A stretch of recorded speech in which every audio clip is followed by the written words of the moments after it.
हाय। मैं इस दिन उठ गई थी I think 3 AM and excitement level आप लोग देख ही सकते हो। I don't know why. घर जाने की खुशी शायद सबको ऐसे ही होती होगी या मुझे ही होता है, पता नहीं है। पहले नहीं होता था इतना एक्साइटमेंट, बट अभी कुछ खास होने लग गया है कुछ ही सालों पहले से। एंड मैं आप लोगों को बाद में एक स्टोरी भी सुनाऊंगी जिसमें मुझे घर जाना पसंद ही नहीं था। यहाँ तक कि मैं वैकेशन में भी हॉस्टल में रहना पसंद करती थी अकेले। And now home is everything for me. And यहाँ पे मैं रेडी हो रही हूँ जल्दी जल्दी से, सनस्क्रीन एंड मॉइस्चराइज़र। एयरपोर्ट के लिए निकल गई मैं। रास्ते में बहुत सारे यादें दिमाग में रखते हुए जा रही थी। आई डोंट नो, मुझे बहुत सारे चीज़ करना था। मैं 2 साल के बाद घर जा रही थी। मुझे नेपाल का पूरा खाना खाना था जो मुझे पसंद था। एंड मुझे सबसे मिलना था जितना भी पॉसिबल हो सकता था। एंड मैं वो सोचते सोचते पूरा 10 दिन का रूटीन बनाते हुए जा रही थी एयरपोर्ट तक।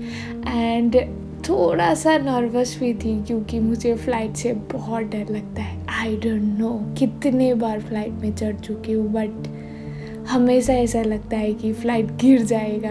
एंड नेपाल में अभी प्लेन क्रैश हुआ था, उसके बाद तो मुझे बहुत ज़्यादा डर लगता है। इसीलिए मेरा फ़्लाइट अगले दिन होने वाला था, बट उसमें सिर्फ नेपाली फ़्लाइट चल रहा था, नेपाली एयरलाइंस का। तो मैंने कैंसिल किया था क्योंकि मुझे डर लग रही थी। एंड फाइनली मैंने इंडिगो में फ़्लाइट टिकट बुक कर लिया एंड मैं पहुंच गई टर्मिनल 3। देख रहे हो एक्साइटमेंट लेवल। मैं भाग भाग के जा रही थी। आई डोंट नो क्या पकड़ना था मुझे, क्योंकि ऑलरेडी 3 आवर्स पहले ही मैं 3 नहीं 2 आवर्स पहले ही मैं एयरपोर्ट पहुंच गई थी। क्योंकि मुझे लगा था इंटरनेशनल साइड में थोड़ा सा भीड़ भाड़ होगा, क्योंकि बहुत सारे लोग होते हैं, चाहे वो आप रात को जाओ या दिन को जाओ। आई डोंट नो क्यों होती है इतना, बट होती है। एंड अंदर जाके देखा तो थोड़ा खाली था, तो मन में सुकून मिला। एंड इंटरनेशनल डिपार्चर देखे तो ओ माय गॉड, मैं सोच रही थी जल्दी से बैग दे के फटाक से भाग के फ़्लाइट पकड़ूँ और घर पे जाके बैठूँ। एंड ड्यूटी फ्री में जा रही थी एंड मैं देख रही थी कि क्या क्या मिलता है जो कि मैं फैमिली के लिए लेके जा सकूँ। बट एक चीज़ मुझे देखा वहाँ, gold shop. Oh my God, कौन जाता है ड्यूटी फ्री गोल्ड शॉप करने के लिए? एंड किसके पास इतना टाइम होता है कि जाके गोल्ड खरीदे? आई डोंट नो, शायद होते होंगे बड़े लोग, बट मैं इंजॉय कर रही थी क्योंकि अंदर क्या क्या था देखते हुए मज़े में जा रही थी। जितने भी ब्रांडेड शॉपिंग करना है तो ड्यूटी फ्री ऑलवेज आपके साथ है। यही सोचते सोचते दिमाग में मैं चल रही थी। एंड घर जाने का एक्साइटमेंट से मैं अलग ही खुश थी इस टाइम, बट वापस आते टाइम जो रोते हुए आई हूँ ना, वो मैं किसी को बता नहीं सकती।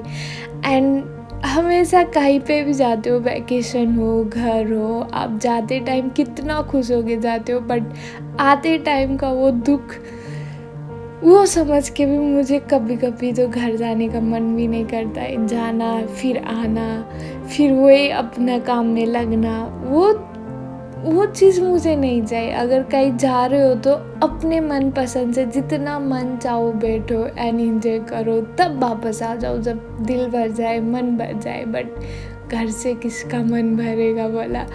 आपका भी ऐसा होता है तो प्लीज़ कमेंट करके बताना। एंड कितने लोग हो घर से दूर एंड घर जाने के लिए एक्साइटमेंट हो या घर नहीं गए हो, सैड हो, तो चिंता मत करना, कभी ना कभी तो जाओगे ही। एंड ऐसे ही बातें सोचते सोचते एंड आप लोगों को पता है कितना बकबक कर रहे हो, बट जहाँ पे बोर्डिंग पास था वो गेट नंबर पे मैं पहुँच गई थी एंड बोर्डिंग भी स्टार्ट हो गई थी।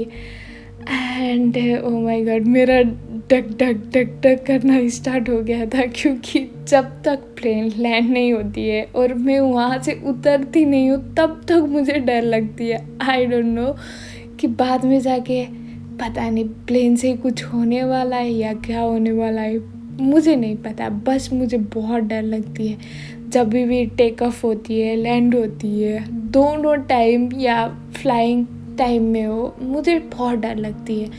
एंड मैंने वीडियो के पहले बताया था आप लोगों को एक स्टोरी सुनाऊंगी। स्टोरी ये मेरा रियल लाइफ में आधारित है एंड मैं बताना चाहती हूँ आप लोगों को। 10th क्लास था, आई थिंक 10th क्लास का बोर्ड दे के बैठी थी। 11th क्लास था मेरा और फैमिली के बीच में, सब फैमिली के सब के बीच में बहुत बड़ा झगड़ा हो गया मेरा फैमिली के साथ, मतलब फैमिली मेम्बर सब के साथ। इतना बड़ा झगड़ा हुआ है कि मैं बस 12 ख़त्म करना चाहती थी एंड घर से निकलना चाहती थी। मुझे दूर पढ़ना था, अब मुझे घर में रहना ही नहीं था। मुझे ऐसा लगता था कि बहुत दिन के बाद आओगे तो तुम्हें ज़्यादा प्यार मिलेगा, ऐसा लगता था, बट ऐसा नहीं है। आप घर पे रहते हो तो वो प्यार आपको दिखती नहीं है, जब दूर जाते हो तो प्यार दिखती है मम्मी पापा का, वो मुझे अब रियलाइज़ होता है। एंड उस टाइम में इतना लड़ गई थी एंड मेरे दिमाग में इतना था कि मुझे बस घर से दूर जाके पढ़ना है। 12 ख़त्म होते ही अगले दिन मैं पैक करके निकल गई थी ब्रिज कोर्स के लिए। एंड उसके बाद मैं पोखरा ही लेने लग गई थी और उसके बाद फिर मुझे था कि मैं पास के कॉलेज में नहीं पढ़ूँ एंड फॉरेन जाना। उस टाइम 12 के बाद मेरा इतना अच्छा परसेंटेज नहीं था और मुझे इतना जाने की इच्छा भी नहीं थी, बट बैचलर में अच्छा था। ये कहानी सुनाते सुनाते खाना भी आ गया एंड खा गई मैं।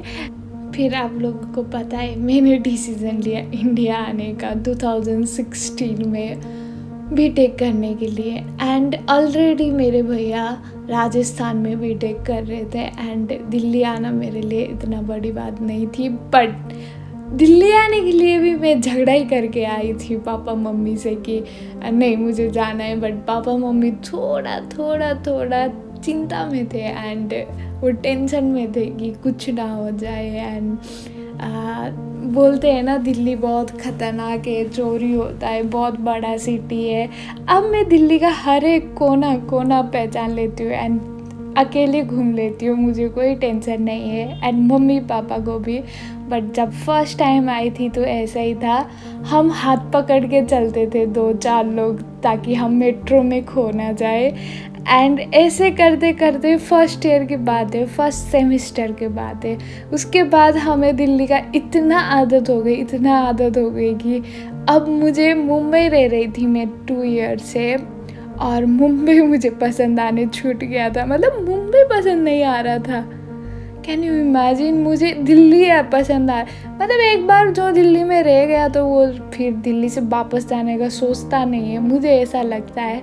एंड जब घर से दूर होते हो तो घर का प्यार एंड मम्मी पापा का प्यार ऐसा नहीं है कि दूर होते हो तब भी करते हैं, बट दूर होते हो तो थोड़ा टेंशन ज़्यादा होता है एंड वो थोड़ा पॉजिटिव होते हैं, केयरिंग होते हैं, वो है। बट प्यार हर टाइम करते हैं, ये मुझे अब रियलाइज़ हुआ। एंड ये था स्टोरी, क्योंकि मैं हमेशा झगड़ा करके मैं बात मना लेती थी पापा मम्मी को, बट कभी भी उनका मैं जो भी बात झगड़ा करके मनाया है वो आज तक गलत नहीं निकला है। टच अब भी गलत ना निकले, जो भी बात अभी भी मनाती हूँ। एंड यहाँ पे मैं पोखरा घूम गई, घर घूम गई, जितने भी लोग से मिलना था मैंने मिला, जितना भी खाना मुझे खाना था खाया। एंड इतने सारे वेट भी गेन करके आ गई हूँ, जिसको मैं अभी घटा रही हूँ वीडियो एडिट करते करते। भी मैं सोच रही थी कि कितना मोटी हो गई हूँ फिर से। एंड ये सबसे मिलने के बाद का क्यूट क्यूट फ़ोटो है, जो कि मैं मेमोरी के लिए लगा रही हूँ, क्योंकि मेरे फ़ोन में स्पेस कम है तो इधर उधर हो सकता है, बट यूट्यूब में डालने के बाद नहीं होता है। तो ये था आज का वीडियो। सैड होते होते फिर से बैक टू दिल्ली।